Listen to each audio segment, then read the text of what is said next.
সুপ্রিয় দর্শক, আসসালামু আলাইকুম।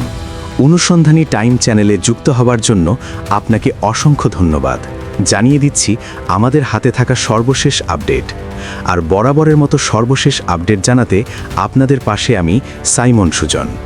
দিল্লিকে ঠান্ডা করতে বাংলাদেশের দাপট। $600 মিলিয়ন মিসাইল দিয়ে প্রফেসরের পাশে তুরস্কের এরদোগান।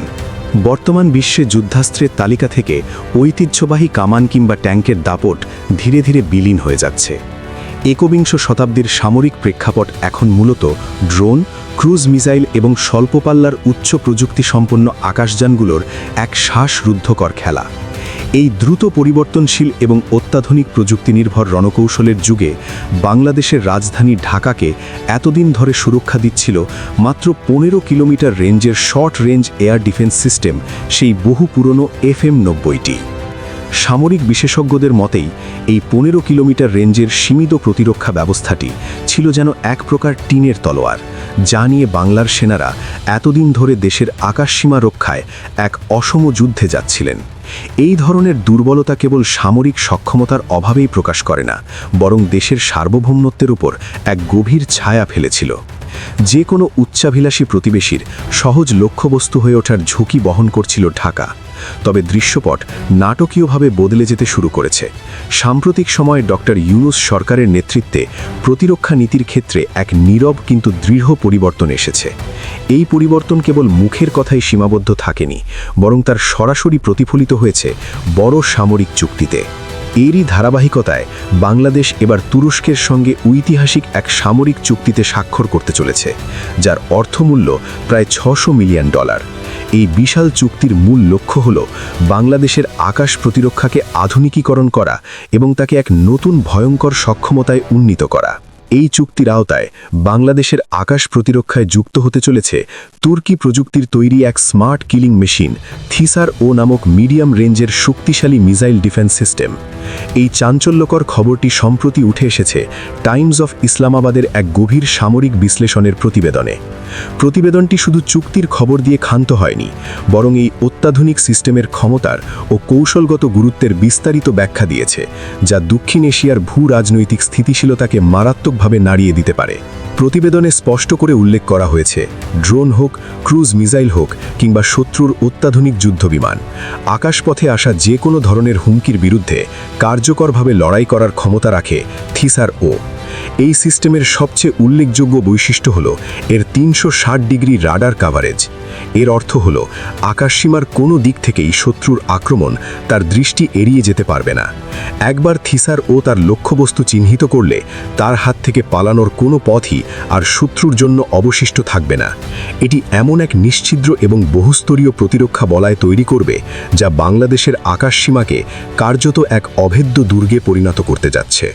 15 কিলোমিটার দুর্বল প্রতিরক্ষা থেকে সরাসরি 25 কিলোমিটার কার্যকরী পাল্লায় উত্তরণ।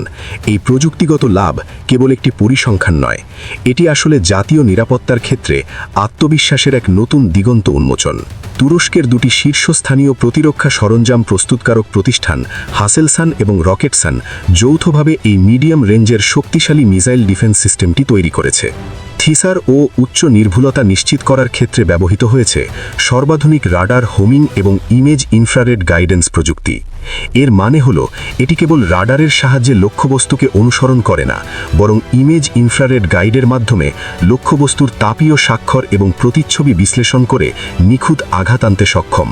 ফলে দিনের আলোয় কিংবা গভীরভাবে রাতে, প্রচণ্ড ঝড়, বৃষ্টি বা ঘন কুয়াশা, যে কোনো প্রতিকূল আবহাওয়ায় এই সিস্টেম 25 কিলোমিটার পর্যন্ত শত্রুর আক্রমণ থেকে ঢাকা সহ গুরুত্বপূর্ণ স্থাপনাগুলোকে সুরক্ষা দিতে সক্ষম। যে ঢাকা এতদিন স্বল্প পাল্লার সেই শহর এখন তুরস্কের সর্বাধুনিক প্রযুক্তির সুরক্ষায় মুড়ে যেতে চলেছে। তবে ডক্টর ইউনূস সরকারের প্রতিরক্ষা পরিকল্পনা কেবল রক্ষণাত্মক কৌশলের মধ্যেই সীমাবদ্ধ থাকেনি। রক্ষণাবেক্ষণের পাশাপাশি আক্রমণের ক্ষেত্রেও সরঞ্জাম কেনায় মিলেছে সবুজ সংকেত। চুক্তির অংশ হিসাবে তুরস্কের অত্যাধুনিক মাল্টিরোল হেলিকপ্টার T-1 অ্যাটাকও আসছে বাংলাদেশের বিমান বাহিনীর বহরে। এই হেলিকপ্টারগুলো বিধ্বংসী যুদ্ধাস্ত্র বহন করতে সক্ষম। এর প্রধান অস্ত্রের মধ্যে রয়েছে উমতাজ ক্ষেপণাস্ত্র এবং সিরিজ রকেটের মতো মারাত্মক অস্ত্র। দুর্গম সীমান্ত অঞ্চল রক্ষা, দ্রুতগতিতে শত্রুদের ঘাঁটিতে আঘাত আনা এবং কাউন্টার এমার্জেন্সিতে এই হেলিকপ্টারগুলো এক কথায় অপ্রতিরোধ্য ও কার্যকর। সামরিক কৌশলবিদদের মতে T-129 অ্যাটাক হেলিকপ্টারের সংযোজন কেবল বিমান বাহিনীর ক্ষমতা বাড়াবে না, বরং স্থলবাহিনীর অভিযানের ক্ষেত্রেও এক অভাবনীয় আকাশ সহায়তা প্রদান করবে, যা দেশের প্রতিরক্ষা কৌশলের জন্য এক নতুন মাত্রা যোগ করবে। এই বিশাল সামরিক ক্রয়ের মধ্যে সবচেয়ে গুরুত্বপূর্ণ এবং রহস্যজনক দিকটি হল দীর্ঘদিনের পরীক্ষিত বন্ধু চীন ও রাশিয়াকে বাদ দিয়ে বাংলাদেশ কেন তুরস্কের দিকে ঝুঁকছে এ প্রশ্ন সামরিক মহলে তীব্র কৌতূহল সৃষ্টি করেছে। টাইমস অফ ইসলামাবাদ তাদের প্রতিবেদনে এ প্রশ্নের উত্তর দিয়েছে এক অত্যন্ত গুরুত্বপূর্ণ কৌশলগত তথ্যের মাধ্যমে। আঙ্কারার এই সামরিক সিস্টেমগুলো হল ইন্টার ফ্রি বা স্যাংশন ফ্রি। এর অর্থ হল এই অস্ত্রগুলো কোনো প্রকার পশ্চিমা নিষেধাজ্ঞা বা আন্তর্জাতিক শর্তের জালে আটকা পড়বে না। এটি বাংলাদেশকে সামরিক ক্রয়ের ক্ষেত্রে ভবিষ্যতে কোনো ভূ রাজনৈতিক চাপ থেকে মুক্ত রাখবে। কিন্তু এই চুক্তির গুরুত্ব কেবল অস্ত্র কেনা বা নিষেধাজ্ঞাহীনতার মধ্যে সীমাবদ্ধ নয়। এরদোয়ান প্রশাসন অস্ত্র সরবরাহের পাশাপাশি অত্যাবশ্যক প্রযুক্তিও সরবরাহ করবে এমনটাই জানা যাচ্ছে। প্রযুক্তি হস্তান্তরের এই ধারা ভবিষ্যতে এই অস্ত্রগুলো রক্ষণাবেক্ষণ, মেরামত এবং আপগ্রেডেশন আমাদের দেশেই করার পথ সুগম করবে। এটি কেবল অর্থের সাশ্রয় করবে না, বরং দেশের সামরিক প্রযুক্তিজ্ঞানকে উন্নত করবে এবং দীর্ঘমেয়াদী প্রতিরক্ষা স্বনির্ভরতা নিশ্চিত করবে। সামরিক বিশেষজ্ঞরা বলছেন, এ দূরদর্শী কৌশল প্রমাণ করে যে বাংলাদেশ কেবল অস্ত্র কিনছে না, তারা সামরিক শিল্পে নিজেদের অবস্থান মজুত করতে চাইছে। $600 মিলিয়ন এই বিশাল সামরিক চুক্তি এবং প্রতিরক্ষা অংশীদারিত্ব দক্ষিণ এশিয়ার কৌশলগত মানচিত্রে তুরস্কের প্রভাব যেমন বাড়াচ্ছে, তেমনি এটি বাংলাদেশকে তৈরি করছে এক নতুন আত্মবিশ্বাসী এবং আঞ্চলিক শক্তি হিসাবে। এতদিন সীমান্ত সমস্যা বা আকাশসীমা লঙ্ঘন নিয়ে যে রক্ষণাত্মক মনোভাব ছিল, এখন পরিস্থিতি সম্পূর্ণ পাল্টে যাচ্ছে। সীমান্তে আকাশসীমা লঙ্ঘন কিংবা যে কোনো হুমকির মোকাবেলায় ঢাকা এখন অনেক বেশি অ্যাসার্টিভ বা কঠোর হবার সামর্থ্য রাখছে। এই নতুন সক্ষমতা আঞ্চলিক ভারসাম্যে বড় ধরনের পরিবর্তন আনবে বলে ধারণা করা হচ্ছে। সামরিক সরবরাহের এই উত্তেজনাপূর্ণ অধ্যায়টির একটি সুনির্দিষ্ট সময়সীমা রয়েছে, যা আঞ্চলিক নিরাপত্তার জন্য এক চূড়ান্ত মুহূর্তের দিকে ইঙ্গিত করছে। ধারণা করা হচ্ছে 2027 সাল নাগাদ তুরস্কের কাছ থেকে কেনা অস্ত্রের সবগুলো চালান দেশে পৌঁছাবে।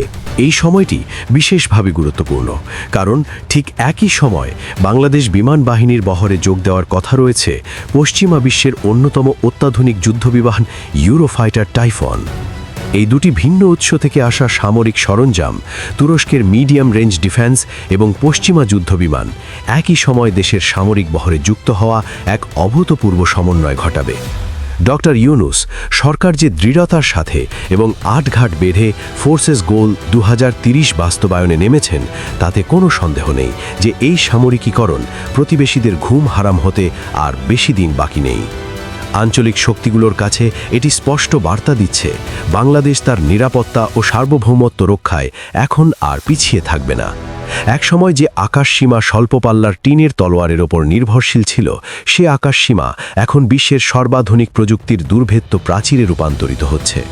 এই সামরিক প্রস্তুতি কেবল অস্ত্র নয়, বরং আঞ্চলিক রাজনীতিতে বাংলাদেশের নীতি নির্ধারকদের দৃঢ় সংকল্পের প্রতীক। 2027 সাল যখন ঘনিয়ে আসবে, তখন কেবল সামরিক শক্তিতে নয়, ভূ রাজনৈতিক মঞ্চে বাংলাদেশের কণ্ঠস্বর আরও জোরদার হবে, যা দক্ষিণ এশিয়ার ভবিষ্যতের জন্য এক গভীর সাসপেন্স তৈরি করে চলেছে। সুপ্রিয় বন্ধুগণ, আপনার মূল্যবান মতামত জানিয়ে দিন আমাদের কমেন্ট বক্সে। সেই সাথে আমাদের চ্যানেল সাবস্ক্রাইব করতে মোটেও ভুলবেন না, যাতে এমন সব গুরুত্বপূর্ণ বিশ্লেষণ আপনার কাছে পৌঁছতে পারে। Thanks for watching my video. আল্লাহ হাফেজ।